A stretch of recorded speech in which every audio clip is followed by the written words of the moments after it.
जोंनि दा बड'लेण्ड बिनाय आफादफ्रा गैलिया दा अल बड' भलुन्टियार फर्सआ बैसो जादोंब्लाबो ओंखारबोफिनदों रायजो बिनो मानो बे जोंनि बर' जाथिनि थाखाय मोनसे गोग्गानाय जोंनि इयुन जोलैफ्रा बेखौ लानानै आरोबाव रायजो बिनो थाखाय थुलुंगा मोनगोन बे जोंनि थाखाय जोबोर मोजां आं अल आसाम ट्राइबेल स्टुडेन्ट इउनियननिफ्राय बरायदों आसा खालामो जोंनि रायजो राजाफ्रा दा प्रेजेन्ट समाव मा जानानै दङ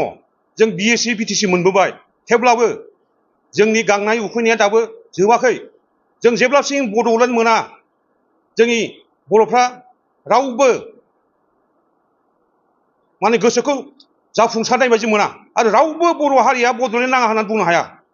जोंनो बयनोबो बड'लेण्ड नांगौ जों जेब्लासिम बड'लेण्ड मोना जों गोजोन थांनानै थानो हाया निस्सय आरो जोङो अल बड' भलुन्टियार फर्सल' नङा जोंनि गोबां जोंनि माहारि आफादखौ जों सावरायगोन अलरेडि सावरायखाबायबो जों प्लेनिंखौ लागासिनो दं बे आरम्भ जाबायानो जासिगोन माने बुस्थुआ बिदि नङा जों मोनसे टाइम लानानै गोरोबथाखौ खालामबोदों जेरेखम बिएससि बिटिसि बिटिआर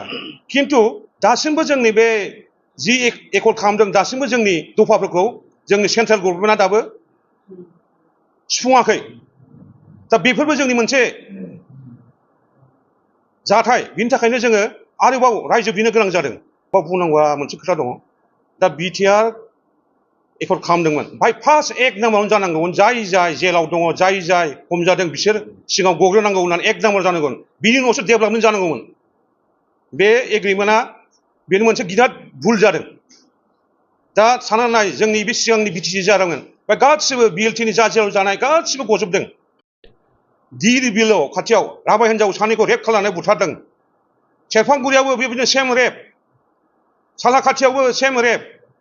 कन्टिनिउ जागासिनो आरो बेनिखायनो जों बेसेबां आफाद दङ जोंनि बर' हारिनि आफादफोर दङ बयबो सिनस्रार जानांगौ बयबो खौसेथि जानांगौ आरो जोंनि गेजेराव गोबां आफाद जाबाय बांद्राय आफाद जानाय लोगो लोगो जोंनि खौसेथियाबो खमायलांबाय बेनिखायनो आं अल आसाम ट्राइबेल स्टुडेन्टनिफ्राय आं गुरै खावलायो बयबो सिनस्रार जानांगौ हारिया खौसे जानांगौ आरो खौसेथि गैयाब्ला जोंनि लोरबांथिखौ नुबानो बेफोरबायदि जाथाया जाबाय थागोन सरकार सालायनायखौथ' मा होनबावनो पलिटिक्स पार्टि जोंहा जाहैबाय माहारि आफाद जोङो समाज आफाद जोंहा जाहैबाय जोंनि खामानिया गभर्नमेन्टखौ प्रेसार होनाय जोंनि बेनो खामानि बाहाय सोरबा इउपिपिएल बिपिएफ नङा खिन्थु जों जा मेगनाव नुदों दासिमाव जेरेखम थांनाय बाराव जोंनि फागलि जरायाव एपिडिसिएल हानाय आदानिनो बेखौ आन्दलन खालामनो होखानाय जाबाय आरो लास्टआव आरोबाव नैबे मालगावआव एपिडिसिनि फिर हा होनाय जाबावबाय बेफोरथ' दुखुनांथाव जाथाय आरो हा हुनि थाखायनो जोंनि बर'फ्रा रायजो बिदों हा हुखौ जोंनि बिटिसिआव माने बिटिसिआव जोंनि हा हुखौ सेना लांजोब्बाय बिनि थाखाय जों रायजो बिदों हा हुआनो देरसिन दा हा हुखौ रायजोखौ बड'लेण्डखौ सोर सोर बिदोंमोन एनडिएफबि बिएलटि एबसु आबब जों ज' ज' बिदोंमोन दा बिटिसि मोनबाय जों बिटिसि सालायग्राया बिसोरनो जोब गासैबो बिएलटि एनडिएफबि एबसु बिसोरनो जोब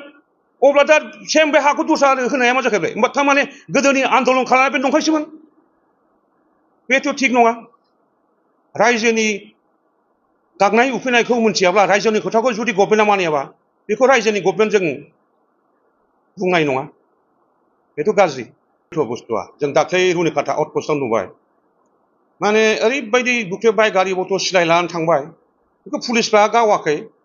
दाख्लै ओरैबायदि नुबाय जोङो सरलपारायाव सासे लाइमोन माने इनकाम काउन्टार खालामनानै गावथारदों होनदों खिन्थु बे मानसिखौ हमनोबो हायोमोन आथिंखौ गावनो हायोमोन डाइरेक्ट मानो गावखो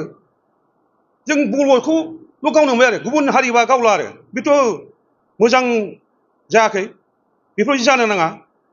दा गावनिनो गभर्नमेन्ट बर'खौल' गावथारनाया बेथ' थिग नङाना जे जायगायाव सिलाय लांखांनाय बुख्रुबबाय गारि बुख्रुबबाय बेखौबो जेबो खालामाखै बेथ'